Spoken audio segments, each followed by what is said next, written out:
Hi, I'm Felix, a student at the Royal National College for the Blind, and this is everything you need to know about blind football.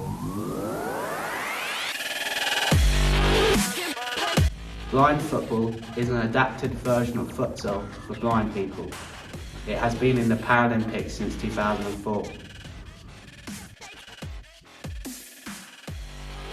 The ball has ball bearings in it, which allow it to rattle so players can locate it. The game has 5 players, 4 blind outfield players who wear eye shades for fairness, and a sighted goalkeeper.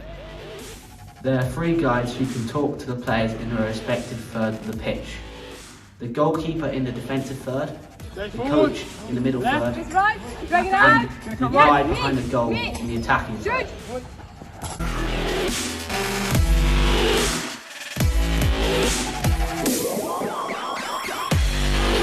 Players shout audibly when going for the ball or tackling. All teams use the universal word voy, which means I go in Spanish. Voy! Voy! Voy! Voy! The size of the pitch is the same as FIFA futsal, which is 20 metres wide by 40 metres long. The pitch has sideboards to ensure the ball cannot go out of play, keeping a continuous flow of the game. The match lasts for 30 minutes, consisting of 2 halves of 15 minutes. The clock stops every time the ball goes out of play. Blind football is an amazing game, and the skill levels of players are unbelievable. If you're interested in playing, watching or supporting blind football, come and visit us here at the Royal National College for the Blind in Hereford.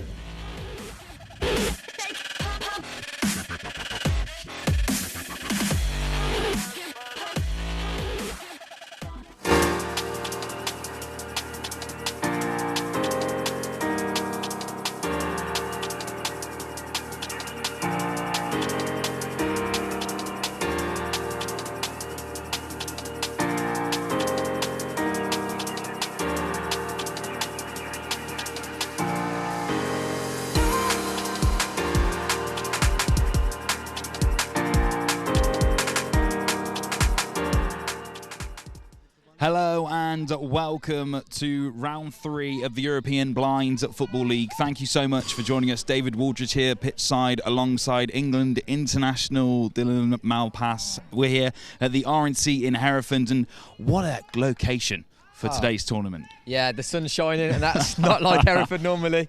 But no, pitch is amazing. Not a better place to play blind football. Well, this is it. It is called the home of blind football for a reason, and just some of the initiatives that RNC do, not just with blind football, but across the whole college, really is second to none. Yeah, I mean, it gives people belief, an opportunity to know that, you know, if you just turn blind or you're going blind or you're visually impaired, that there's something there for you, you know. I mean, it brings me passion, joy as a teacher, and that's just through the students and their work ethic and how they overcome barriers. And this is it, we were talking about it during the game previous to this one, that there really is a family unit, not just with the people here in Hereford, but also the teams competing across the board today. Yeah, I mean, blind football's a sport which is growing, but within the sport itself, where people don't know, it is one big family, because you're all on the same sort of journey to the way that blind football, I suppose, makes you feel. It's such an independent sport from a blind sport point of view. Yeah, you understand the challenges that you're facing, and it's amazing. Well, let's shift gears onto our second match this morning, because what a match it is. 2 sides that arguably you would see in multiple variations of football. Here in blind football, though, Borussia Dortmund taking on A.S.D.D. Roma. 2 mid-table sides at the moment, but both stacked of international talent. Yeah, I mean, just even behind us, looking at Dortmund warm up, I recognise at least 4 internationals for Germany, which is telling you they're not coming to play around. They mean business, which is amazing. I mean, Hassan, they're both Hassans, Nick, the goalkeeper, and Jonas. You know, they've been on this stage before. They've played with cameras and people are there. They'll be ready today, and they're playing against the Roma team, which are young but they train together. They do feel like a family when I've seen them. So yeah, it'll be a real tight game. Let's talk about Dortmund for a second there, because they've only had 2 goals against them in the tournament so far, and 2 wins. They need to get that momentum going in with this one. Yeah, I mean, I think they're going to look to try and score goals, because you don't win games without scoring. Sure. They've already proven that they don't concede many goals. They're obviously well organised and they're structured. But now it's about, can Jonas, Hassan in the top ends, can they go and get them goals needed to win games? Of course, number 17, Jonah, I mean, German international, he's going to be bringing that experience with him to this match. Yeah, and he's experienced as well. He's only young, but I've probably seen him around for 6-7 years now. He's everywhere, in terms of all the tournaments, all the games, and in the last European Championships in particular, I've seen a massive step in his game. He started getting more minutes. You could see they trusted him more, and that probably comes from all the hard work he's doing at Dortmund. Let's talk about Roma for a minute. They played 1 more game than Dortmund in this tournament so far. They're really proud of their young pathways and development opportunities that they have within their organisation. I mean, similar to RNC, really, they're a multiple sports organisation, and that really counts for something at this level. Definitely, and also with it as well, it's not just about having the quality that wins games. It's about having that team cohesion, that togetherness. They'd have come through a pathway, seeing their younger players grow into adults and mature.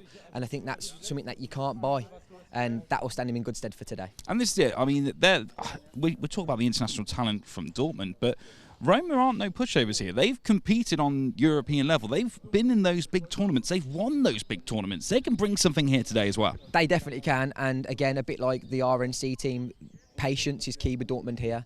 Keep moving the ball, keep building the play, and chances will come. You don't need to force anything.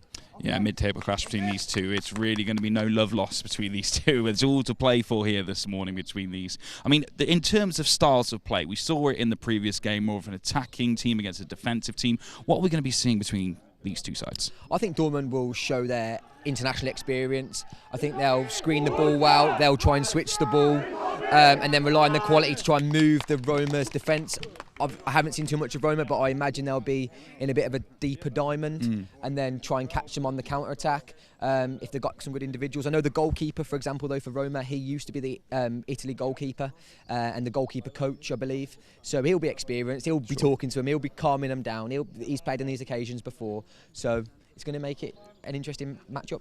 But arguably as well, Roma, they're let's say a less experienced side, but that doesn't really matter at this level. They're a dynamic side that can really cut in to Dortmund. Definitely. I mean, the good thing about having young players is they're going to have full of energy, and they're going to feel the crowd, the weather, it feels good, the cameras, that's going to get you going. That's going to, give you 100% effort. I mean, it's like being on the Italy south coast at the moment, isn't it? So they should be doing pretty well for themselves in this one. So finally, before we head to our commentary team, those key players that we should be watching out for. Yeah, Jonas, number 17 for Dortmund. Number 10, Hassan. He's actually the German captain as well. Oh, he's not actually playing. He's on the side, but he might be playing, I'm guessing, at some point. Hassan Kurpelan, number 11. Really experienced defender.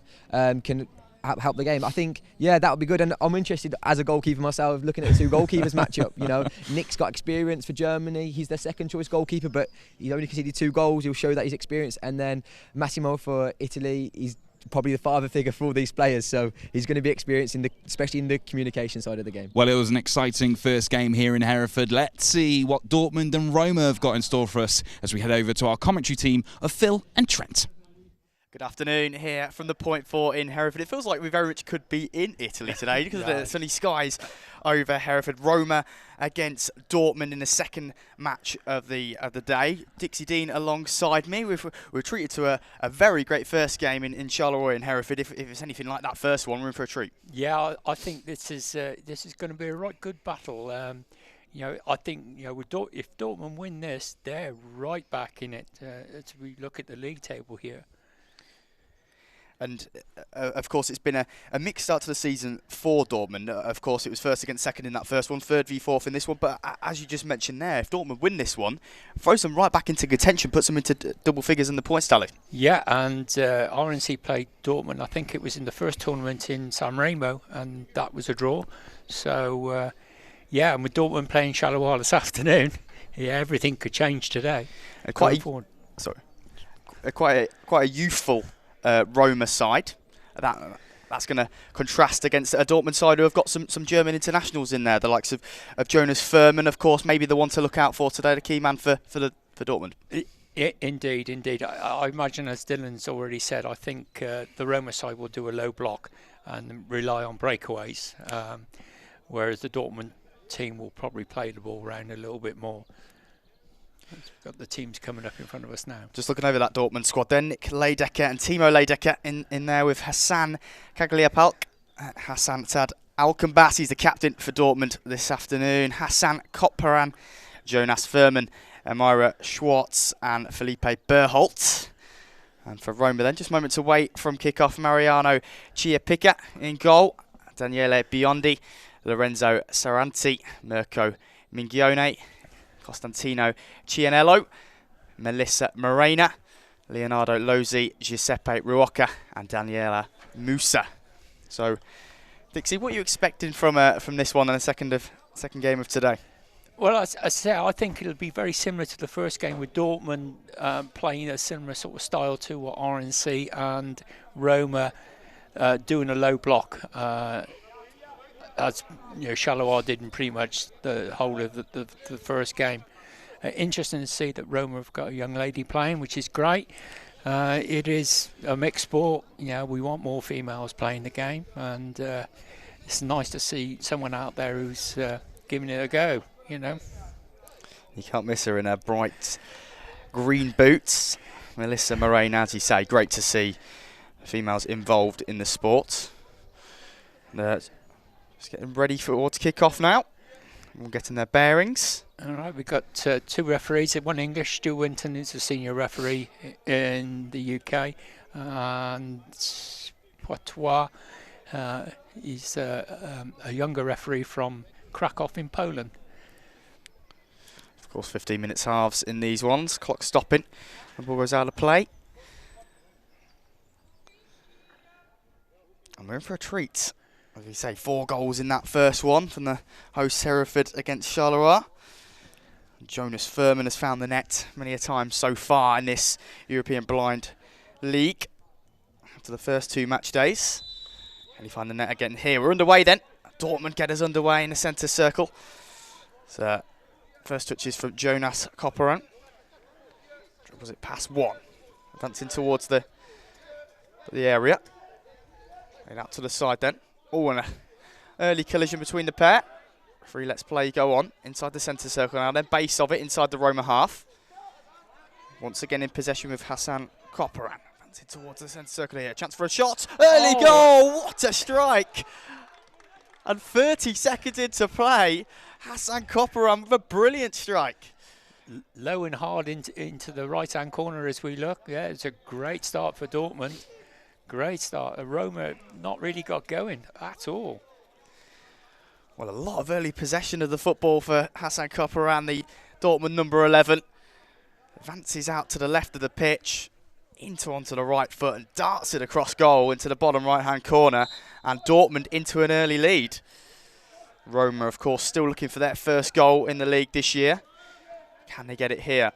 Not the ideal start they'll have wanted. We mentioned before how this is a big game for Dortmund here, especially when they'll be hosting the next event of this tournament as well. Yes, next tournament's in Dortmund on, I think it's the 20th of May.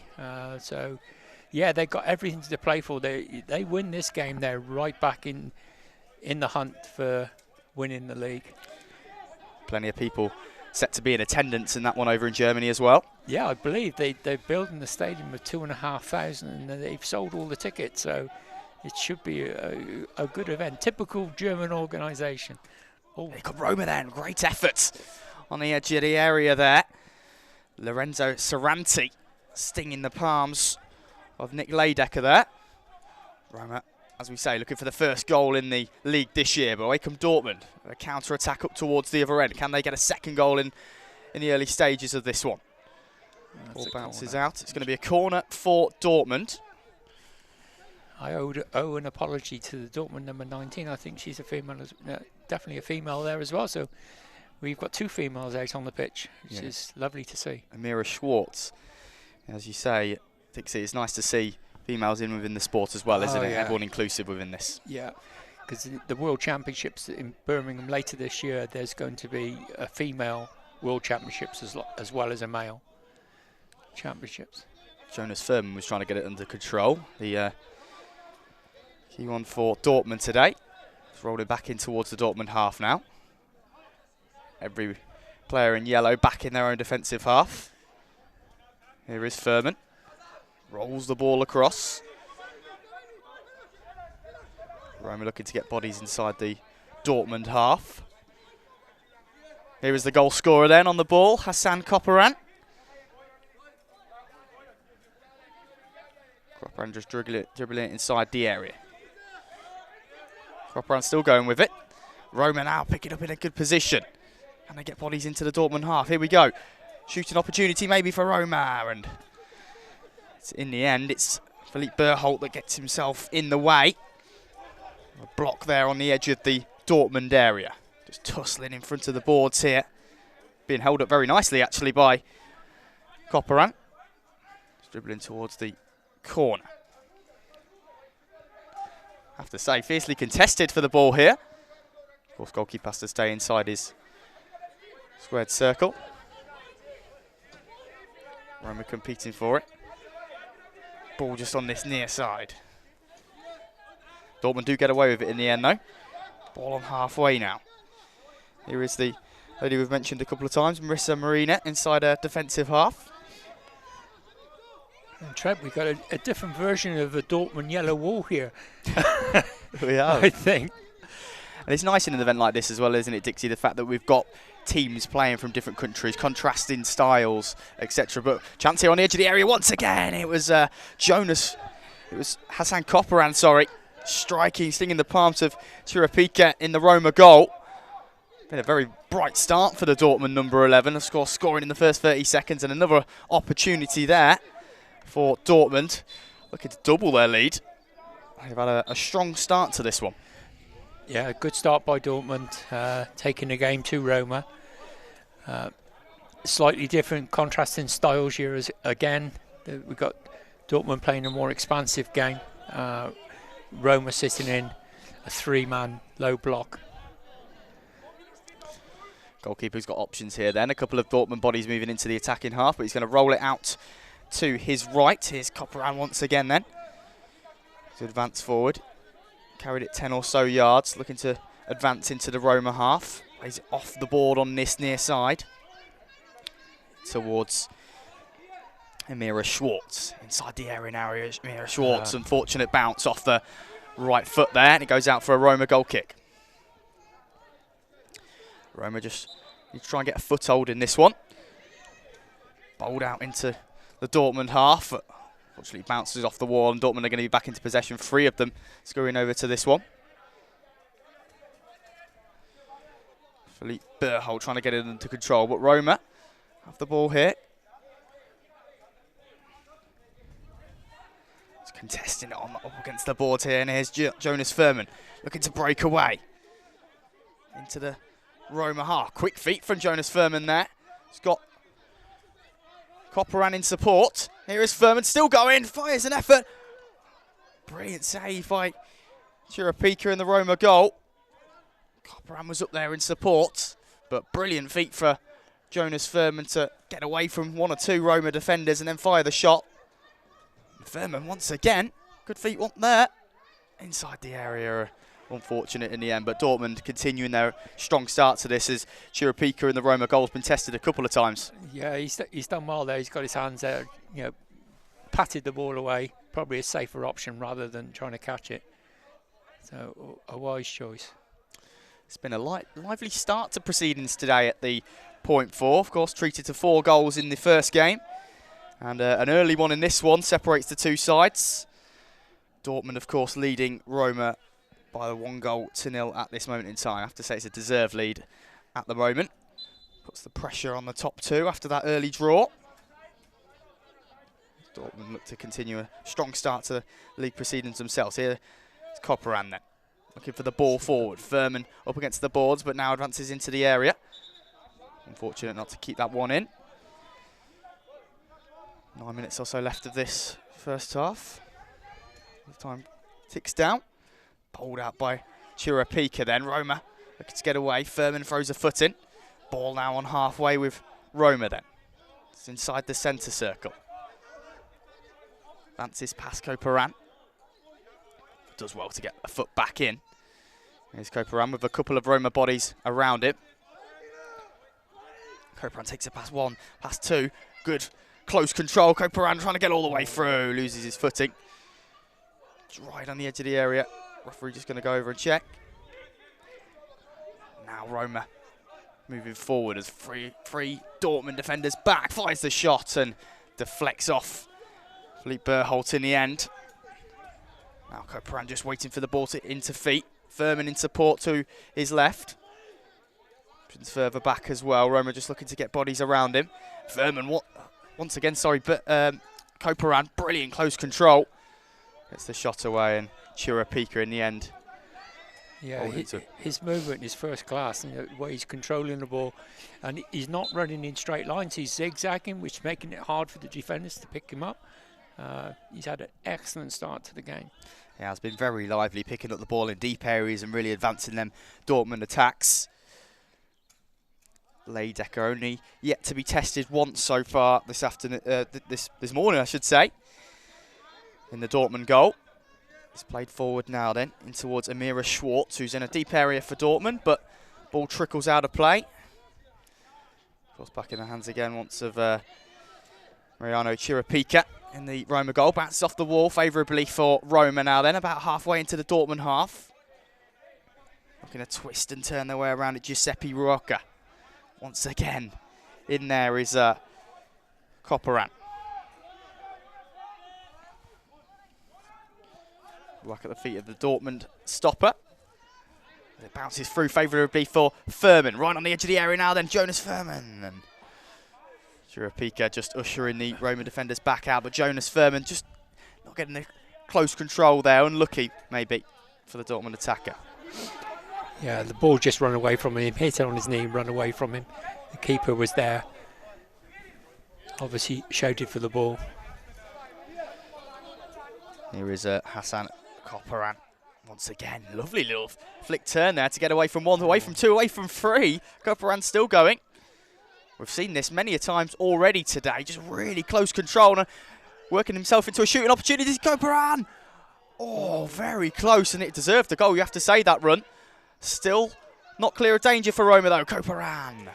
Unfortunate in the end, feet just getting mixed up in the vital area, but what a beautiful run that was. Yeah, just needed a little bit of composure at the end. He just needed to settle himself. He had time, needed to settle himself. Probably a better call from the guy behind the goal would have resulted in a goal. Yeah, he was just finding his feet at the right time there. I think he said it perfectly. A call behind the goal. Could have seen Dortmund 2-0 up then.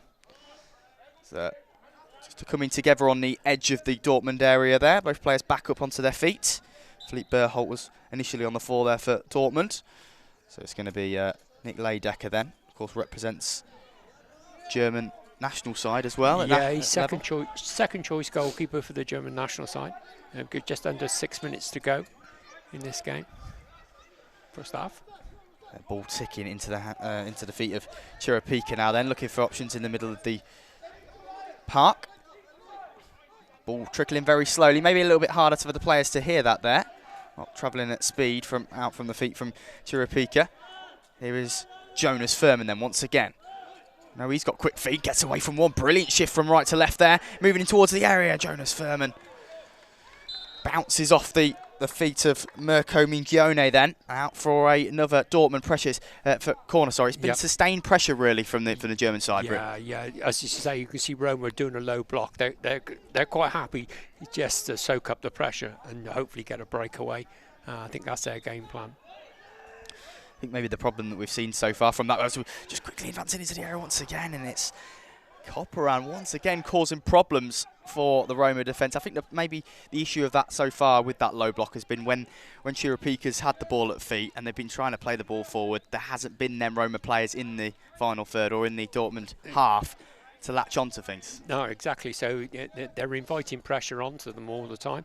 They've got no outlet at the moment, so they need to start hitting the front man to hold the ball up, to give the defenders a little bit of a break, And even with them 3 players back, it's been hard to contend with Dortmund with the breaking forward so quickly. And the movement of the 2 lads up front for Dortmund is very, very good. And their close control is very good as well.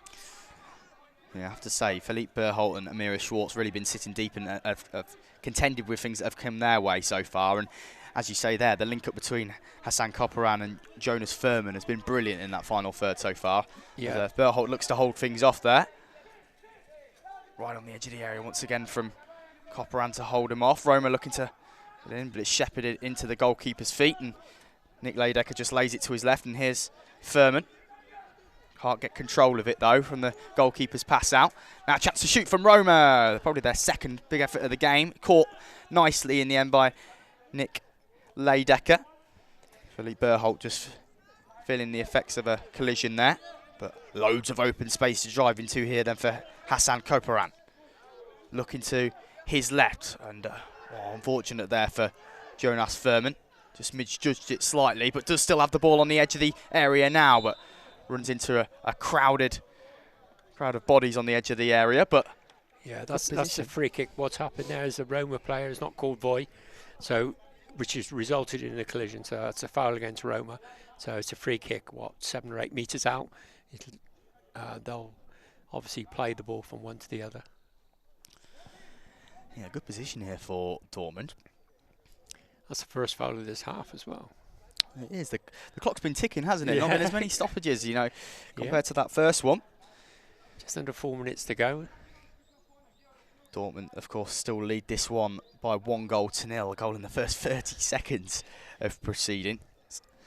Hassan Koparan's goal, the difference at this moment in time. But a good position here between that attacking duo to maybe muster a second. Yeah, Roma has set up a 4-man wall. Well, 3-man and 1-woman wall. More accurately. 4 bodies in the wall, yeah.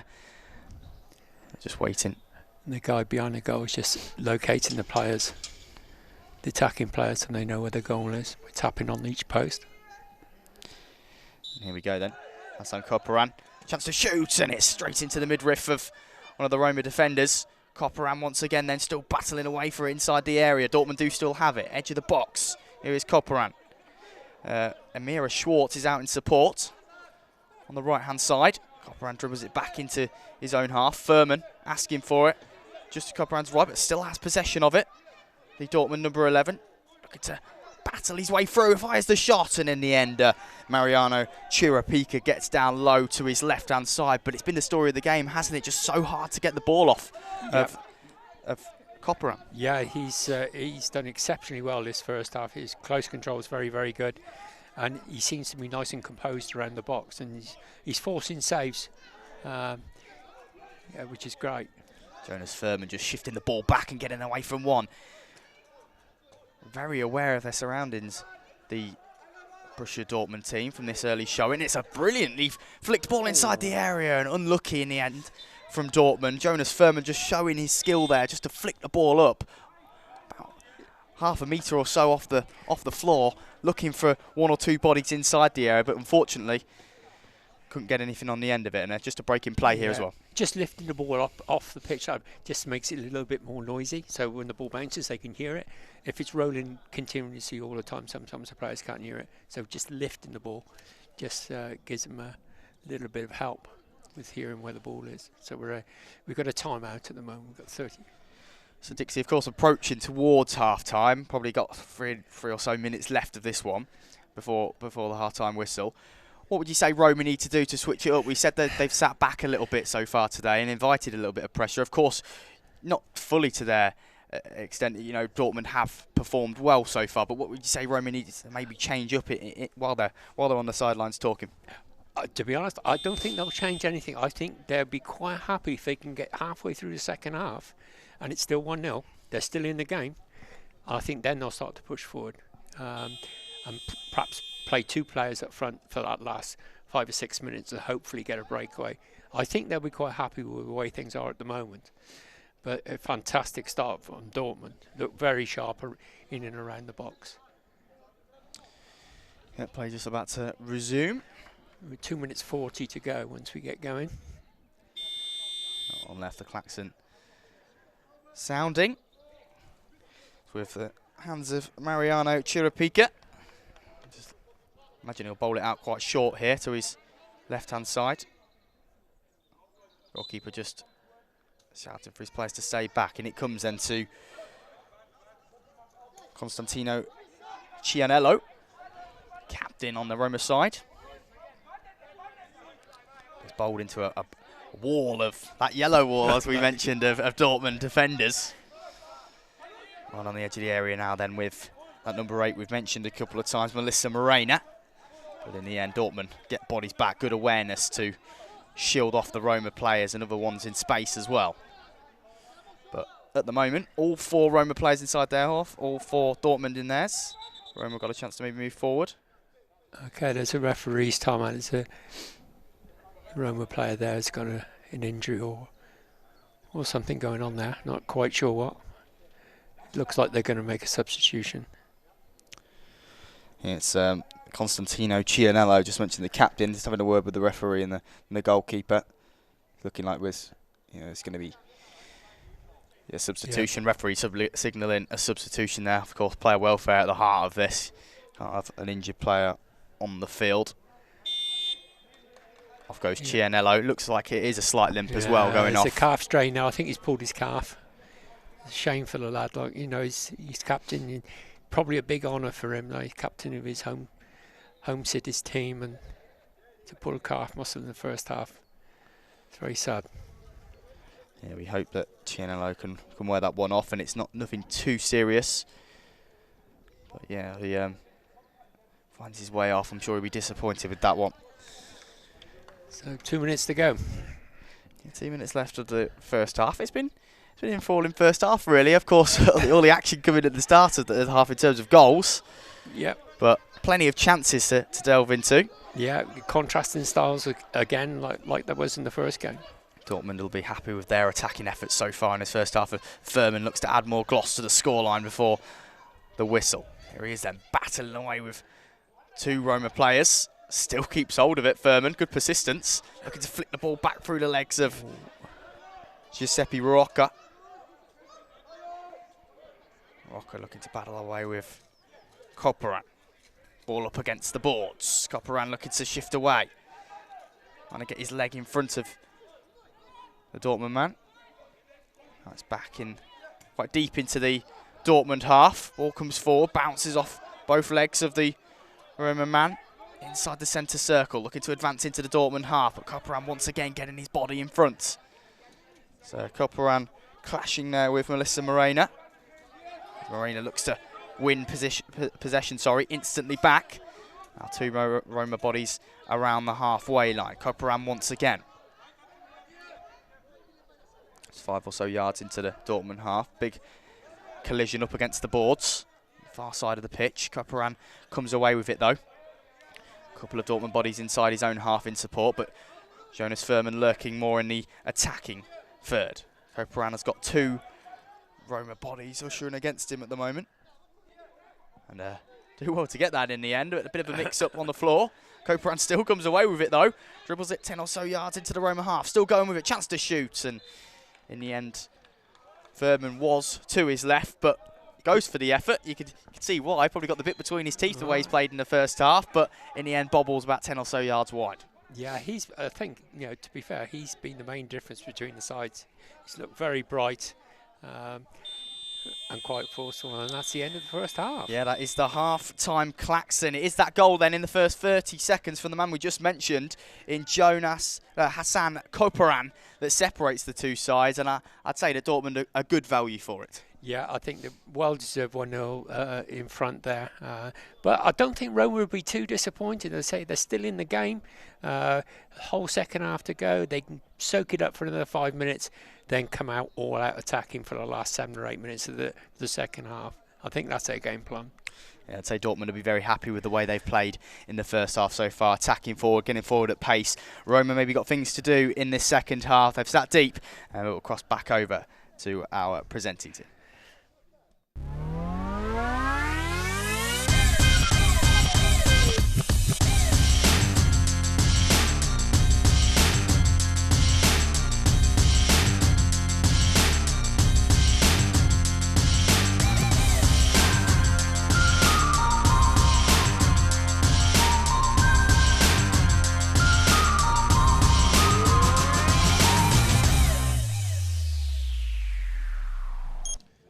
So half-time here in Hereford, it's Dortmund 1, Roma 0, and it really was a clash of styles in that first half between these two sides. Yeah, I mean, I agree with Phil on the commentary again.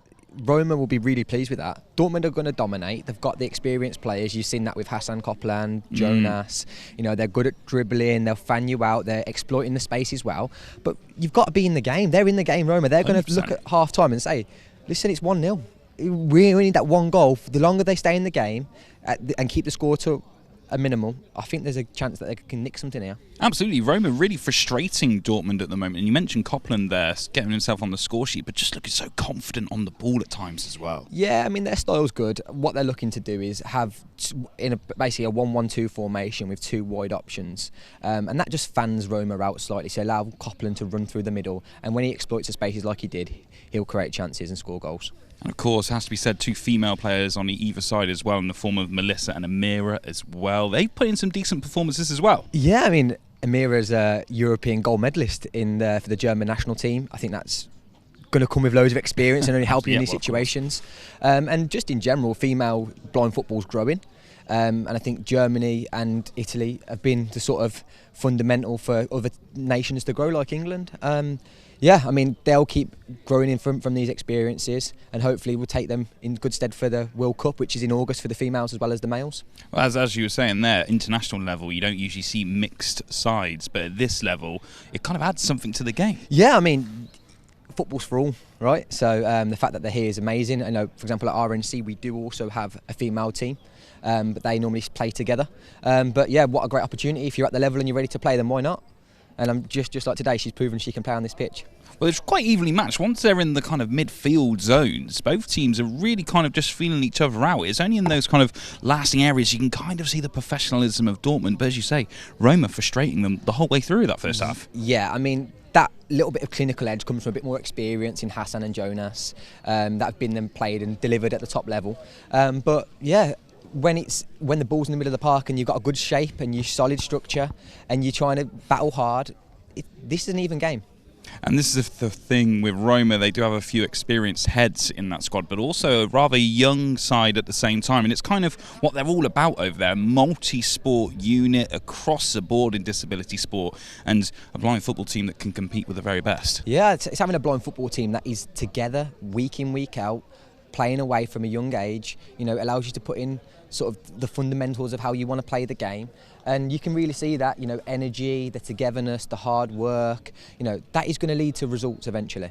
Absolutely, and kind of Roma, a similar setup to what we have here at RNC as well, really giving those opportunities to young people to develop through the game here in blind football. I think if you want to grow, you need opportunities. You know, you see it even today at RNC with our players, loads of opportunities for loads of players, experienced to inexperienced players, to be playing blind football on a national global stage. It's amazing. And same with Roma. You know, these players are young, and in the future I'm sure they'll be pushing for that Italy squad, or, you know, I think they'll be there long term. What I would say is I've probably seen Roma around for the last 5 years, and regarding the staffing, it's always the same similar faces. That's only going to bed, you know, good things coming forward for Roma to keep growing their programme. That's it, to bring somebody into the game who maybe hasn't experienced blind football before, didn't know it was a thing, bring them into the game and then develop them to a point where they can compete internationally like this. Yeah, I mean, the only way you do that is by having opportunities. So if you've never experienced blind football before, well, you need to have an opportunity to get involved, if that's at a novice level, in an intermediate level, and even like an elite level now. You know, you see it more, especially in a national game. In England, in the Blind League, we now have 2 divisions. There's opportunities for people to come and sort of train in local areas across the country, and you really need that, because that's how it all starts. You know, even the RNC team today is mixed of people from all over the country, which is fantastic. And this is a thing of why the whole European League is a thing, really. We're promoting the game across Europe. Dortmund here, Roma we've had so far, of course this morning, RNC, Charleroi as well. It's bringing this international talent to inspire the next people coming into the game, the next generation. Yeah, I think as well, when you have the international World Cups, European Championships, the Paralympic Games, it sometimes does limit opportunity for people, because people play with their strongest players as the funding's on the line, or you're trying to win medals, and people really miss out on that middle gap between playing sort of domestic football to playing high-end international. So what you've seen today is this blind league is putting that gap.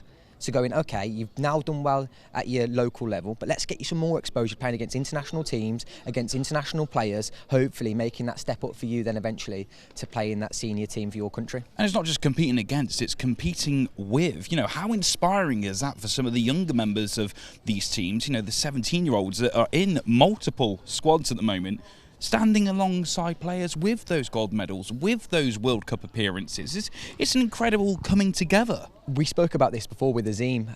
You know, it was his chance to lead the group together. And you see it now with Hassan and Maximo in goal. These experienced heads will only help develop players moving forward. And that's really important, isn't it? Because you need to pass on the buck. You know, if you're an international player, you want to help the people under you. Because listen, blind football is a team sport. You know, you're only as good as your strongest team. And a team, I mean, your staff, all your players. And I think that's what they're looking to do, you know, grow together. So, second half between these two on the way as a goalkeeper, Dylan. I know you're very impressed with the defensive performance so far of Roma. What are we going to be seeing in the second half? Yeah, I think they'll try and keep the same shape, but they need to take a few risks. So, for me, in the last, if they can stay 1-0 for 5-10 minutes, then let's start putting some pressure on. Let's try and counter the counter. So, you know, when Dortmund push players forward, which they will, they'll try and keep the ball, build it with Hassan, Jonas, Amira. Then looking to do is get that quick transition back. So can they exploit the 1v1 situation up front where, you know, it's a touch and a quick dribble and a finish? And I think they'll get chances the more this game goes on. It's just about being patient, really, isn't it? Patience is key. Absolutely. So that's it from me here and Dylan at half-time. We'll head it back to our expert commentary team in the form of Phil and Trent. What's he calling me, Phil? Welcome back to second half commentary here. Just under 2 minutes until the second half. And as our pitch side team mentioned there, you know, Roma will be happy with the position they're in. Of course, one behind, but very much still in there. Still 15 minutes of football still to be played, and only a 1-goal deficit. Yeah, exactly. As you know, we said towards the end of the first half, I think they're quite happy to play this way and hopefully get a breakaway in the second half. Sneak a goal, you get a draw, changes the complexion of the league altogether. But I think Dortmund will be well pleased with their first half performance, and as we said before the start of the game, they win this game and they're right back in the hunt, closes that top three right up. So, and as you mentioned there, of course, the first half performance from Dortmund, they'll very much just be wanting to come out and play in a similar vein as what they did in there, because very much all things going right in an attacking sense. It's just putting that ball in the back of the net maybe a second time and easing things a little bit, because obviously being 1 goal can change like that. Yeah, the pressure will be on them. They probably didn't want half-time to come. They were well on top and they probably thought, right, let's keep going. But, you know, we've got to have this half-time break. So hopefully Roma will regroup, come out with new vigour and new energy, and a few wise words from the coach, who is a very experienced coach. I'm sure that they'll put in a performance in the second half, and I think, yeah, we may see a change around here. In the Dortmund side then, on the pitch at this current moment in time, in goal, Nick Leidecker, presenting the national team, Jonas Furman. The goal scorer, of course, Hassan Korporan. And Mira Schwartz is on there, and Philippe Berholt. As for Roma, currently on the pitch, Giuseppe Rocca. With 5 as well, Daniele Biondi. In goal, Mariano Chirapica. And Lorenzo Sorranti as well. As Roma are going to get this half underway then. Wall of 3 just at the base of the centre circle for Dortmund, looking to combat any quick move from the start. We saw how effective that was from Dortmund as the whistle went, just straight into the Roma half. Yeah. And Roma looking to very much do the same. Indeed, indeed. Quickly putting the pressure on this near side though, the Roma attackers. Wall of 2 there from Dortmund, and just looking to advance in, but it's going to be Hassan Korporan that quickly picks up the ball in a defensive position. Roma though, trying to break out the blocks quickly, get a couple of bodies into the Dortmund area, and it's going to be a corner for Roma. Just looking to put Dortmund under a bit of early second half pressure. Yeah, a bit of a mistake by Korporan there. I think he went to play the ball back to his goalkeeper and got his angle slightly wrong. put it out for a corner. This is when an opportunity for Roma could come. It's a mistake, and they might get a goal, you know.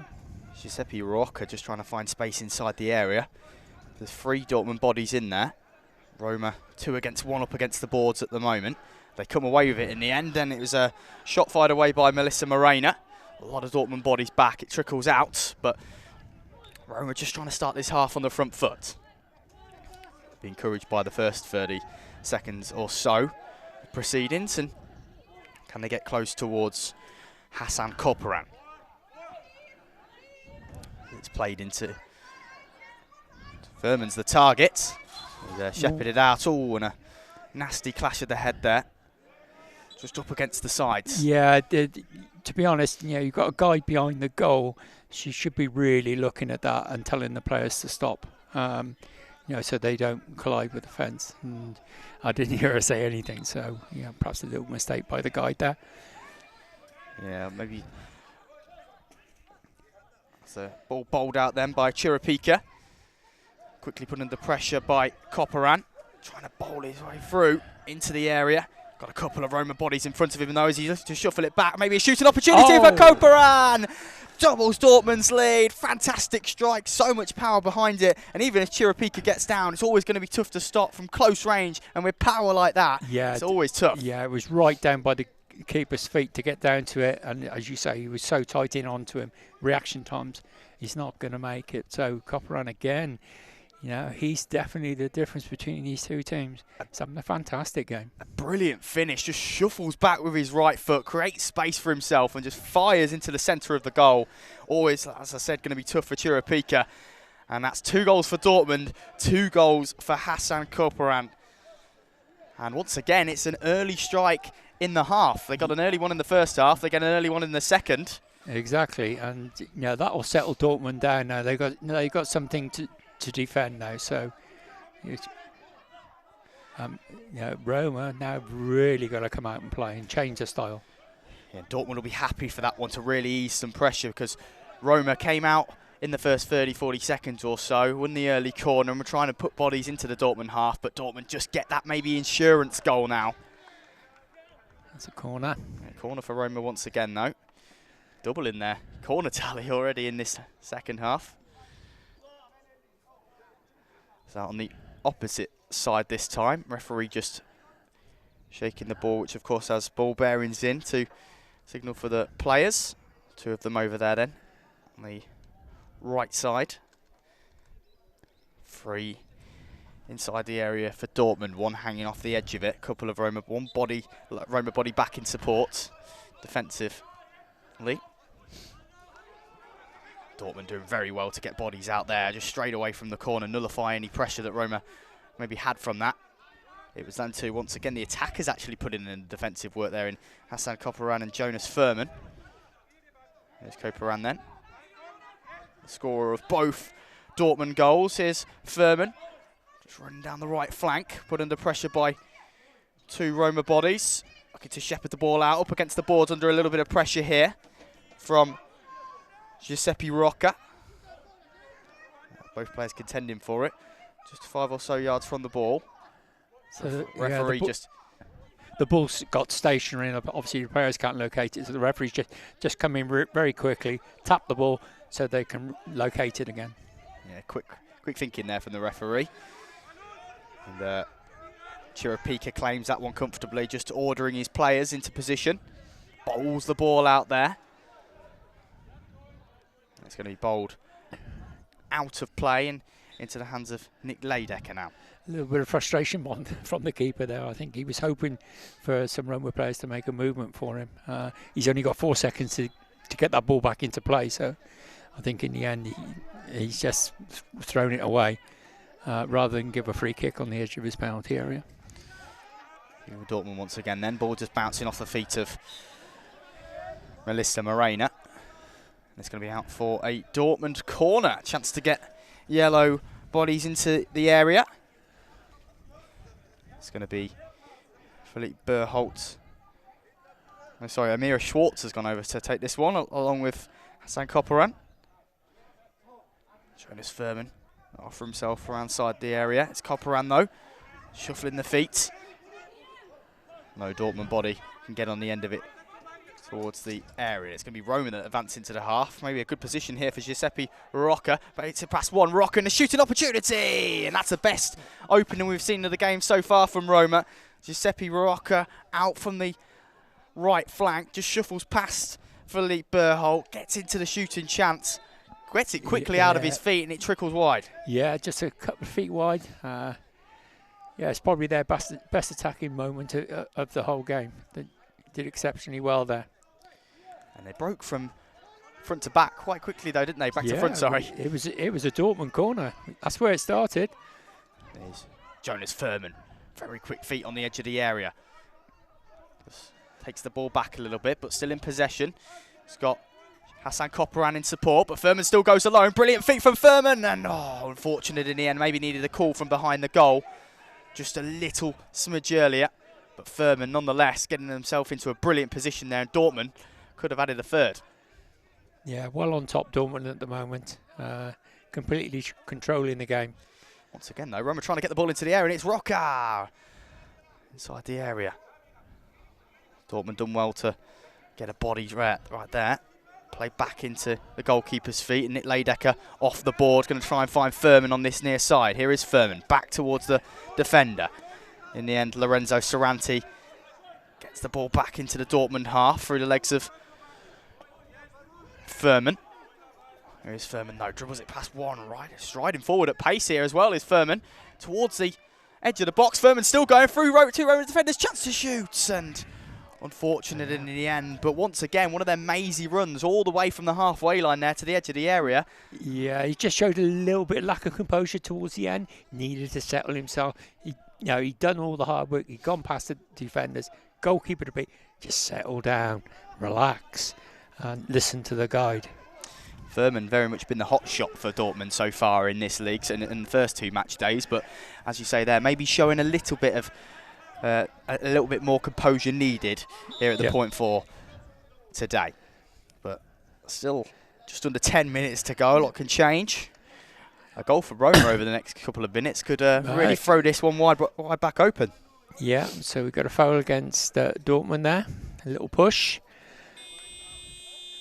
And it looks like we're having the timeout. We're having the timeout. Dortmund, Roma have called a timeout. So this could be the change. He's called a timeout, the coach. He's probably looking to change the way they're playing.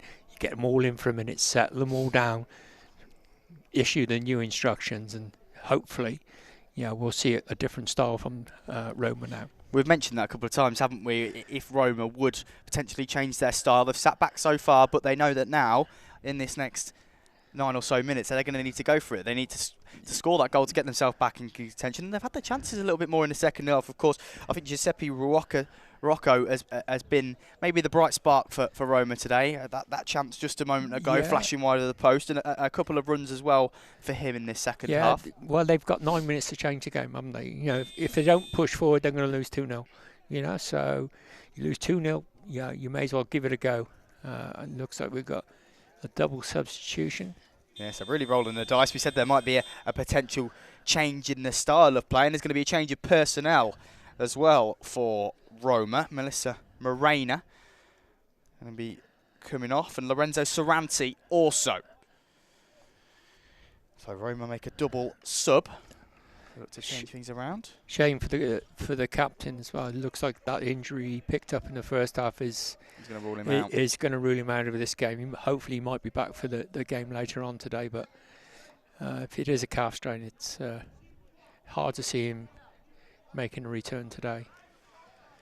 Daniele Biondi and Mirko Mingione, the two that make their way onto the pitch for Roma. Dortmund yet to change anything yet. As Roma look to get the ball forward quickly then after that break in play. Jonas Furman just going to charge down, ball in right towards the corner now. And out of play it goes. Nick Leidecker then, ball in hand for Dortmund. And for them now, they'll just want to add more gloss to the scoreline, won't they? Yeah, it all helps their goal difference if they can get another couple. That'll bring them up closer to RNC's goal difference, wasn't it? Yeah, already scored 7 so far this 2 in season. this one. It's Yeah, 9. 2 more, yeah, that's Yeah, 9. so, So you looking know, for double figures. who knows? The league is so tight. Yeah, it could go down to goal difference. So, scoring goals is vitally important. Sure is, as the ball from keeper to keeper. Leidecker has it in hand. Got options right and left. Bowls it to goalkeeper's right in towards Hassan Koparan. Scorer of both goals. His goal's the difference in this one. Is Jonas Furman. We've seen his footwork so far today, and he's broke away from all the Roma players. Chance to shoot it for Jonas Furman. And once again, Mariano Chirapika has to be aware and alert in the Roma goal to stop a powerful effort there. Yeah, it was a good save by the keeper. It was up high to his right-hand side. He's got across really, really quickly. Pushed it over the bar. Great break from Dortmund again. But Dortmund have definitely changed, because Koparan seems to be hanging back a little bit more this second half. Yeah, Jonas Furman very much only the real presence in the final third. And once again, here is Furman. Dribbling all the way past 3. Chance to shoot it for Furman. And once again, Chirapika called into action. It's been a busy match this for the Roma keeper. Saved low with his foot that time. Called into action twice within 30 seconds of play. It's the ball being shepherded towards the boards here by Philippe Berholt. Put under pressure by Ruoko. Leidecker lays it out to his left-hand side in towards Furman once again. Really being a presence in this second half as Furman looking to dribble all the way through once again. Furman, mazy run out towards the box. Furman, and unfortunately can't get his feet intact. Timing maybe just slightly off from Furman, but been an encouraging second half from Jonas. Yeah, he's definitely come to the forefront in the second half. Koparan seems to be more content on just mopping stuff on the halfway line now, and they're leaving Furman up front. What's a beautiful swivel there from Koparan. Though, as we mentioned, he's been a bit more defensive. When he's going forward, he still does look very strong as well. Had to twist and turn, but I think he's felt the effects of that one a little bit. Shoes come off. It's down inside the centre circle. A little break in play for this one. Easy one for the ref, that, isn't it? Take your boot. Someone takes your boots off. It's got to be a foul. Yeah. And another change then for Roma as they look to roll the dice once again. Danielo Biondi going to come off here. So the referee puts the ball at the feet of Hassan Koparan. Jonas Furman's out on this near side in plenty of space. Imagine he'll be the target. On comes the Roma substitution then, maybe looking to shore things up a little bit. Straight over to Mark Koparan, ordered by the goalkeeper. Well, as we say, he's been kept very busy today. Yeah, he's going to know he's been in a game after this one, I think. Lorenzo Cerranti, the man that comes on for the Italian side. Just a small break off for him. Of course, just went off just a couple of moments ago, but he's back on for Biondi. As Roma look to break now, then advancing towards the halfway line with Rocco, who's probably looked the best on the ball so far today for Roma. Bowls into the defender. Just a bit of a mix-up between the two. But nice to see that Rocco checking on the opposing player in Philippe Berholt. Both players back to their feet with no qualms. Here is Furman then, put under quick pressure by the substitute Cerranti. As ball just trickles out of play very slowly. And Leidecker then going to have time to order his side forward maybe. Look for options on this near side. There's 2 players out to his right in Philippe Berholt and Jonas Furman, but opts to go to his left instead to find Koparan, who's just using his left and right feet to dribble the ball very nicely past one Roma player. Now he's got himself in a good attacking position. Koparan looking for a hat-trick today, and Koparan fires wide of Chiapika's left-hand post. Gets himself into a really good position very quickly there, didn't he? Surge from the halfway line. Yeah, it was a good run. Just fired it a little bit too close to the near post. Oh, it's a strange change here. The Dortmund have changed the goalkeeper. It could be a young lad wanting experience. Timo. Nick Leidecker goes off. Yeah. Timo Leidecker. It's obviously a relation. In comes Timo Leidecker. As the ball's bowled out down then towards Furman. But ball trickles out of play. Just passes Furman by, who will be keen to get on the score sheet after the second half performance he's put in. So bowled out once again by Chirapika, looking for options in that final third for Roma, but and it comes, a very youthful goalkeeper, you have to say, he's come on. Yeah, I think they've given him some minutes, given him some experience, which is great to see. It's all about the future, building. And orders coming from behind the goal there, Dortmund, but Furman can't get into the right position. But in the end, it's to Dortmund's avail. It did come off a Roma man and out for a corner. It's going to be Furman and Koparan out on this near side to take the corner then. Just under 6 minutes to go. No other player in yellow really too far forward though, but it's going to be Furman though that takes it in. Great shooting opportunity for Furman and drills it low, but considerably wide. Yeah, just needed an extra touch just to bring him back in line with the goal. Took it a bit early. There's a bowled out quickly once again then by Chirapika.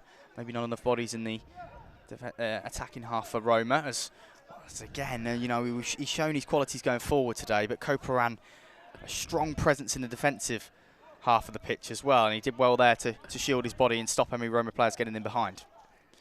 As he looks to break forward once again here then, looking for that hat-trick. Furman's in support, but he goes alone. It's a in good the end, tackle. It's a good tackle, as you say, by Mirko Mingione. Players just trying to locate the ball. Referee may have to step in just a moment, if not. A couple of Dortmund players around it. Referee just giving players time. He's going to shake the ball. And it's Roma, the first people that pick it up. But once again, stood in the way is Hassan Koparan. Referee let that one stand for a while, and Dortmund in the end get away the ball in a good position. Here's Koparan. Can he shuffle his feet into the right position? Right on to the edge of the area, but once again, it's that man Mirko Mingione that stops the Dortmund man.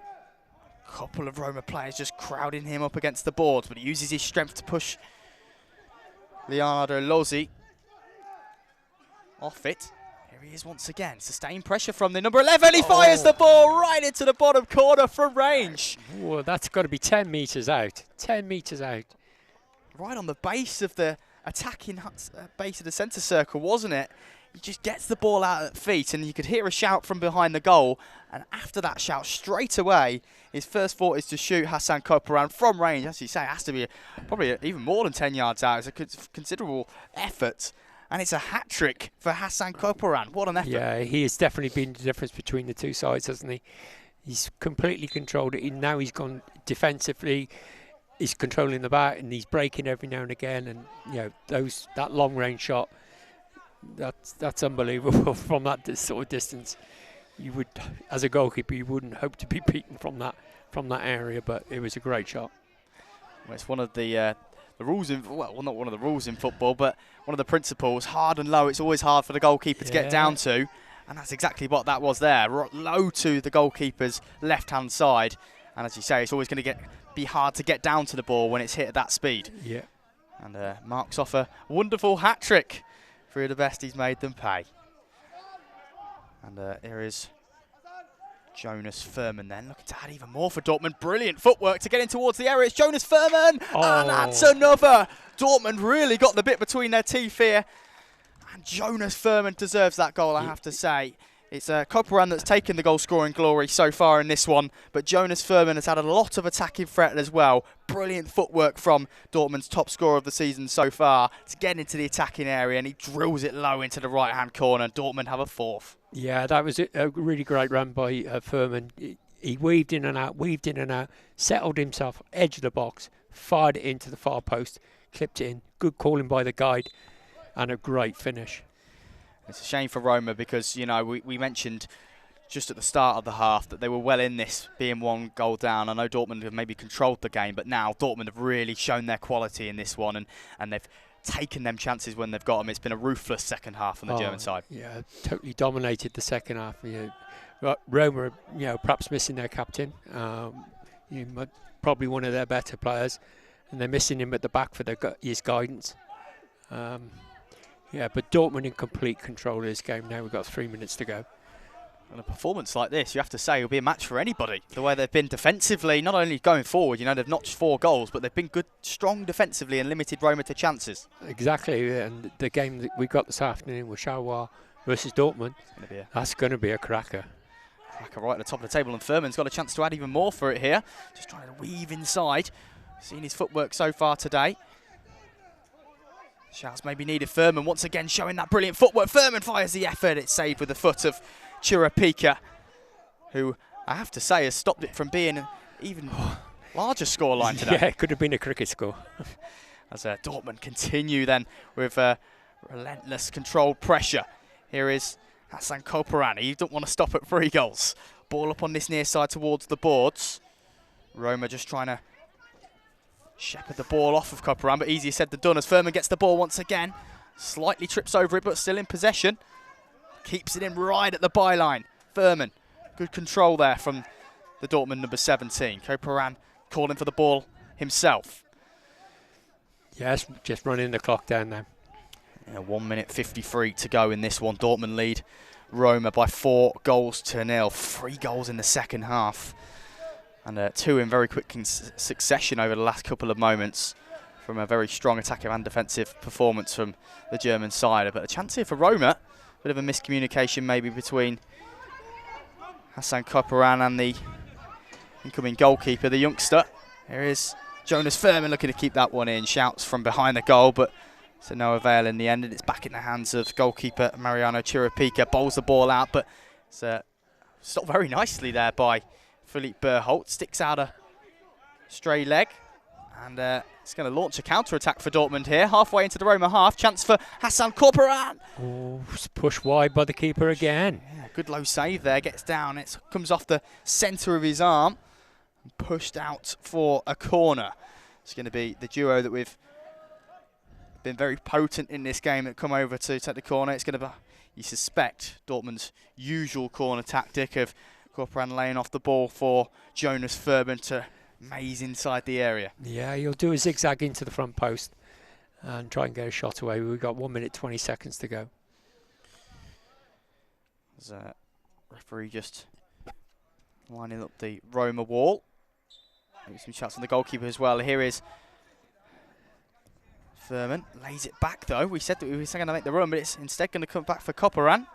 3 Roma bodies in around there though, and it's always going to be hard for him to break past them. And the ball was actually tinkering on the line. It looked as though it was going to stay in for a moment, but literally probably about 10% of the ball still in play.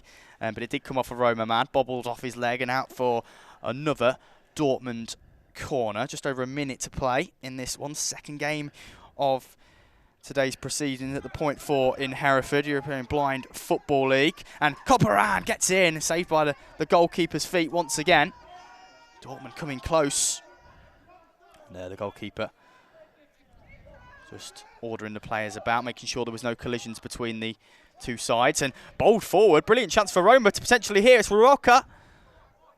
He's been maybe the bright spark for Roma today when they have had chances in the final third, but just couldn't shuffle his feet into the right position. Maybe needed a call ever so slightly to unleash the shot on his left foot. Yeah, just needed a guy to give him some more information from behind the goal. As put under pressure, and a big slam into the boards there from Jonas Furman. Nice to see him stay on his feet. And okay, as Leonardo Lozzi looking to get the ball under control out on that far side. And Amira Schwartz put him under pressure. Yeah, we're into the last 10 seconds now, so the clock's just winding down. Only the goalkeeper been changed so far in the game today for Dortmund, and that is the final klaxon. Dortmund with a 4-0 victory over Roma, a convincing one, and you have to say, very well fought. I thought what we mentioned throughout the commentary, very strong going forward, of course, as the scoreline suggested, but defensively as well, very astute, compact, and stopped Roma from any chances. Yeah, they limited Roma to just long-range efforts, and they'll be well pleased with that. They're totally in control of the game all the way through. And great, we had 4 goals in the first game, 4 goals in the second game. So 2 really good games to start the day off. So brilliant news. Of course, the wait for a goal in this league goes on for Roma. Yes, yeah, they're a young side that the experience they're gaining from this will stand them in good stead for future years. So, yeah, they shouldn't be too disappointed. But yeah, a really good game again. So, yeah, all good. Second match at the point 4 here then of today's proceedings, ending Borussia Dortmund 4, Roma 0. Pass back over to our pitch side team.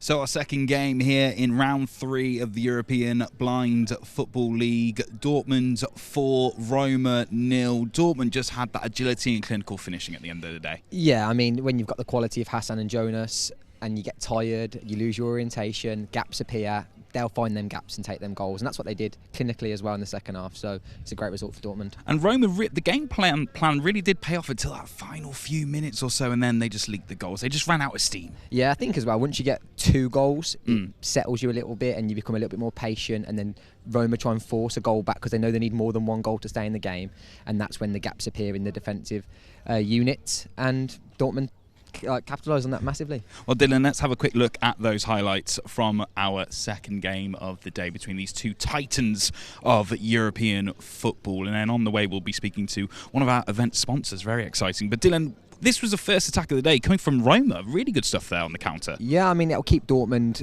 settled as well defensively, and keep them on the toes. That's a great goal from Hassan coming from the angle. I mean, coming in from an angle offers the side of the goal open across the keeper, and that's what he's took that well. A great toe poke as well. And this is what we're talking about with Roma. Really good defensively, just putting off the attacking presence of Dortmund all the way through. It's like having loads of cover on the ball. So if one person gets beat, you get someone else there to do that, and that helps. As a great save that is as well from Jonas there. But can that player get into the middle of the pitch, open the goal up, another save? And this is it. Dortmund got to the point where they just wanted to create those gaps, create those opportunities, pulling themselves away from the Roma defence to pull up opportunities. Yeah, and that's the one in the middle of the play, isn't it? The minute you get into the middle, it opens up. So yeah, it's a great goal from Hassan Tata. Yeah, really good stuff from Dortmund in this game. We're joined now alongside our event sponsor, CEO at Cube International, Mr. Andy Graham. Andy, what a day it's been so far here. Absolutely incredible. For me, it's quite inspiring to watch the footballers, the skill level, the sportsmanship, the fact that it's so different from able-bodied football is refreshing for me. I think for us, we have a lot of responsibility for giving something back, and I've been a party to some blind football events in the past, and when I was advised that this was on, it was a bit of a wasn't a hard decision to make, and being here, it's quite a humbling event. I'm really excited by the skill level, and also from the crowd, everybody seems to be enjoying it, so it's been a worthwhile event. And this is the thing, you guys at Cube International are all about forward thinking within the sporting industry, and being involved in this is forward thinking in itself, really. Well, it is, but we also have a couple of organisations within Cube International. One is the Women's Sports Alliance, run by an ex-Welsh international, Jordan Gard. And only last week we launched our Disability Sports Allowance. And when I was chair at Hereford Football Club, I was really keen on providing people with inclusivity for the disability section. So it's nice from Cube's perspective to be able to give a bit back to disability sports. And let's talk a little bit more about your time at Hereford. You've always been a big voice supporting everything that's been done here at RNC, and it's great to see now the college hosting events like this. Absolutely, and it's not just the Royal National College for the Blind. It's wheelchair basketball, it's less able-bodied running events, so anything to do with disability or anything to do with more inclusivity into sporting events, and we're completely behind that. So you've said you've been inspired by the young athletes on the pitch today. your highlight so far and your highlight coming up? We've still got plenty more games to come. Well, I actually said this to somebody else, and this is not meant detrimentally to any other sporting organisation, but my highlight has been the sportsmanship. My highlights have been the inclusivity with both genders on the pitch, the age ranges, the skill level, and the fact that the players, no one's argued with the ref, no one's had a tantrum, and I haven't seen one person spit, and I find that quite enthusiastic. So, brilliant. Yeah, really about bringing people all together. Andy, thank you so much for your time today. A big thanks to Cube International for supporting everything we're doing here on the Tony Larkin pitch, former England manager of the blind football team, who we managed to catch up with earlier on.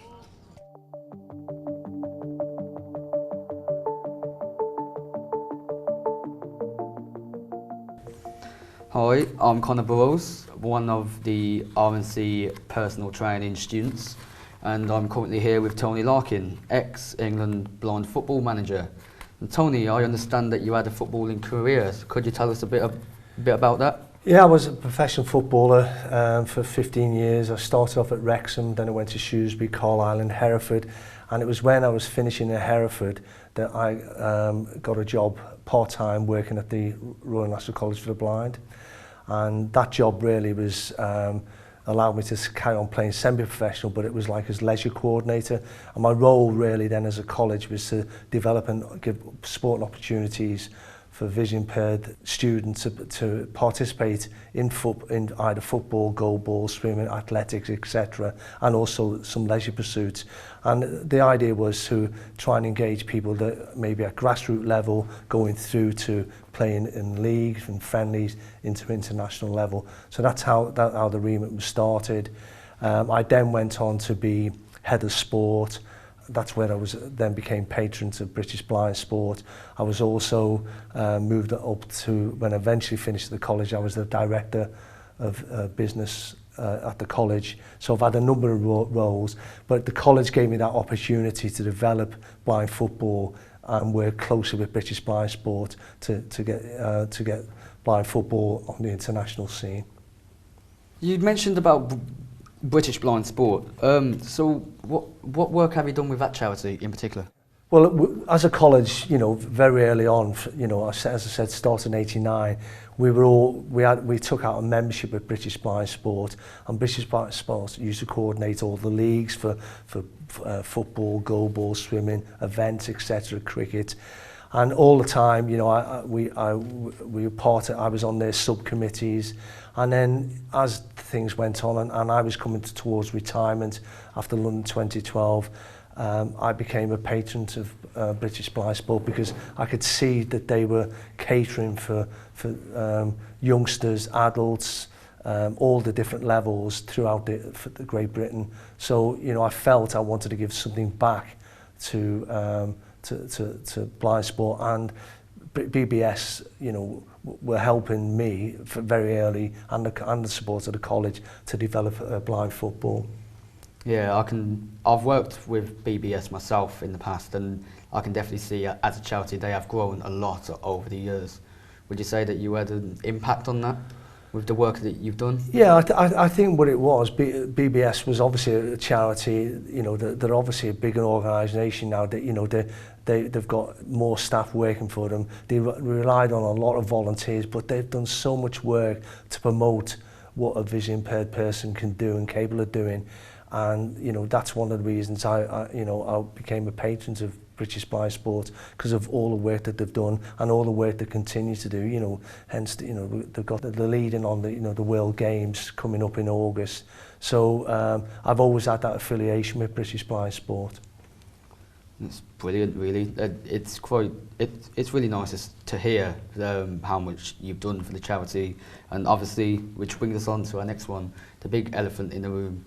Tell us a bit about what you've done for RNC over the past few decades. Well, I knew about RNC actually before they came here to Hereford, because they used to be based at Shrewsbury, and they were on two campuses. They had a campus for the male and female, and we used to go in, when I was playing at that time for Shrewsbury Town Football Club, and we used to have a lot of the students come and watch the games, and I went in and gave a couple of talks, to the students.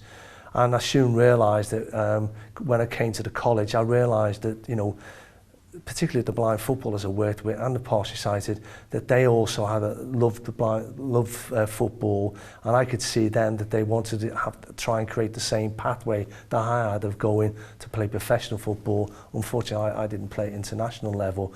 So the college, were, you know, from my first days there, were really, really supportive in my development and supported me working with BBS to get a blind and partially sighted Great Britain football team. So over the years, we've seen a lot of changes with obviously all sports across the board and how they're regulated. So could you tell us a bit about how blind football, how it started, and how it's changed since its conception? Yeah, well, under the banner of Great Britain Blind Football Team, and again supported by BBS, we had to do all our own fundraising. BBS didn't have the money to send us out to competitions. We went first of all to an international competition in 1996 to play in Spain and Madrid, and there was Spain, Italy, France and Greece. And you know, we soon realised we were all playing different ways of doing it. You know, Spain were playing futsal football, which was blind football developed, and that was already very strong in Brazil, Argentina, South America, Colombia. And the head coach was actually from Argentina, and he'd come over to work with the Spanish blind team, and they were, you know, the benchmark really, because they were sponsored by ONSI, who were a blind organisation who ran the lottery. And it was soon realised after going to that competition that we all had to work to the same rules.